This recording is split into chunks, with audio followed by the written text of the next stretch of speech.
आम दिनों की तरह ये दिन भी वैसा ही था। आज कुछ तबीयत सी खराब लग रही थी।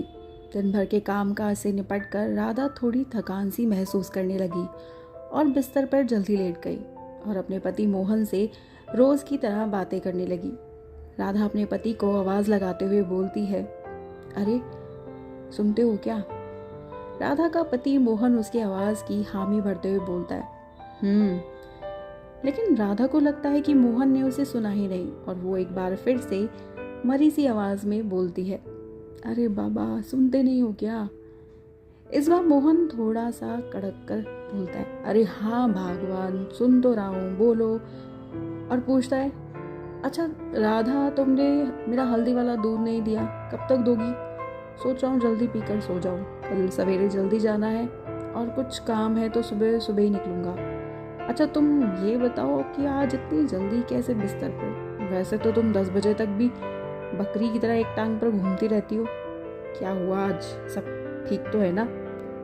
अब राधा लंबी सांसें भरते हुए बोलती है, अरे बाबा वही तो बताने जा रही थी आपको कि आज मैंने वही सारे काम किए जैसे कि रोज़ करती हूँ। सुबह जल्दी उठकर पूरा घर साफ किया, झाड़ू लगाई, फिर पोछा भी लगाया। उसके बाद आपका नाश्ता बनाकर मैंने कपड़ों की धुलाई करके कपड़े प्रेस करके भी रख दिए और शाम को पड़ोस वाली चाची आ गई थी तो उनकी लड़की के ससुराल वाले उसको कुछ परेशान कर रहे हैं, तो बस उन्हीं बातों को लेकर थोड़ा दुखी थी।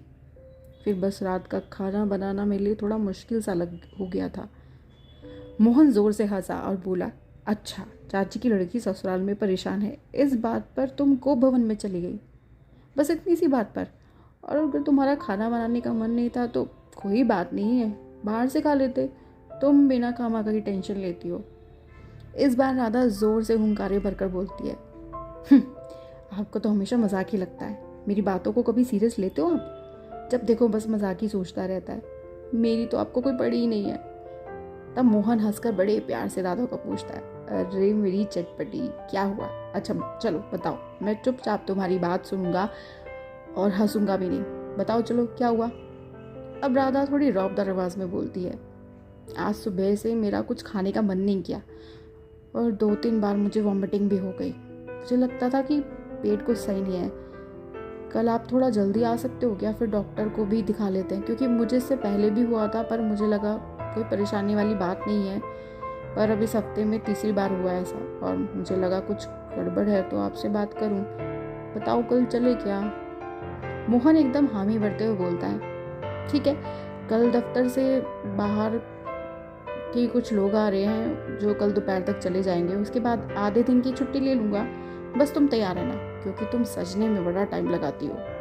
अब राधा चिढ़ते हुए बोलती है, और मैं कोई ज़्यादा टाइम नहीं लगाती, मुझे सजना पसंद है, मैं तो तैयार ही रहूँगी, बस आप अपना टाइम पर आ जाना। पता लगा फिर किसी मीटिंग में फंस गए। दोनों अपनी दिनचर्या की बातें करते करते सो जाते हैं और रात को अचानक मोहन को राधा के उल्टी करने की आवाज़ें आती है और वो जल्दी उठकर भागता है और देखता है कि राधा बस बेहोशी होने वाली थी। उसके हाथ पांव फूल जाते हैं, उसको समझ ही नहीं आया कि क्या किया जाए। तभी उसको पड़ोस वाली चाची का ध्यान आता है और वो राधा को बिस्तर पर लेटाकर जल्दी उनके घर की तरफ भागता है। मोहन लड़खड़ाते हुए दरवाज़ा खटखटाता है और बोलता है, चाची मैं हूँ मोहन, आपका पड़ोसी, वो राधा का पति, जल्दी दरवाज़ा खोलो। चाची भी थोड़ा घबराई सी आवाज़ में और डरी सी आवाज़ में बोलती है, हाँ हाँ अभी आती हूँ। दरवाज़ा खोलते ही चाची मोहन से बोली, क्या हुआ, क्या बात है, रात के 3:30 बजे कोई इस तरह किसी को परेशान करता है क्या? सब ठीक तो है ना? मोहन की आंखों में आंसू आ जाते हैं और घबराई सी आवाज़ में बोलता है, चाची राधा राधा बेहोश हो गई। चाची अचानक चौंक कर पूछती है, बेहोश हो गई? मतलब ऐसे कैसे, क्या हुआ? कल शाम तक तो ठीक थी, एकदम से क्या हो गया? मोहन कांपती हुई आवाज में बोलता है, पता नहीं, मैंने बस उसे उल्टी की आवाज़ें सुनी और जैसे ही बाथरूम में गया तो देखा वो बेहोश हो गई। आप बस जल्दी चलो, कुछ मत पूछो चाची। चाची और मोहन फटाफट मोहन के घर की तरफ दौड़ने लगते हैं और चाची के दिमाग में अपनी बेटी वाली बात थी तो चाची ने अपना शक दूर करने के लिए यूं ही पूछ लिया कि तुम्हारे घर में सब ठीक तो है ना? मेरा मतलब कोई उसे परेशानी तो नहीं है या कोई परेशान तो नहीं करता ना? मोहन चौंकते हुए बोलता है। कैसी बातें कर रही हो चाची, ऐसे टाइम में आपको लगता है मैं उसे कुछ कहूँगा? मैं हाथ तक नहीं उठाता, डांटना तो दूर की बात है। वो मुझे जान से ज़्यादा प्यारी है, आप ऐसे कैसे सोच सकती हो मेरे बारे में? चाची थोड़े खींचते हुए बोलती है, बस ऐसे ही पूछा। अच्छा मोहन, एक काम कर, तू सिटी हॉस्पिटल में फ़ोन करके एम्बुलेंस मंगवा ले, क्योंकि इस समय कोई डॉक्टर यहाँ तक तो आएगा नहीं और हॉस्पिटल ही जाना पड़ेगा, और अभी इस टाइम ना कोई सवारी भी नहीं मिलेगी। तो एक काम कर, जल्दी से फटाफट हॉस्पिटल कॉल करके एम्बुलेंस बुलवा ले।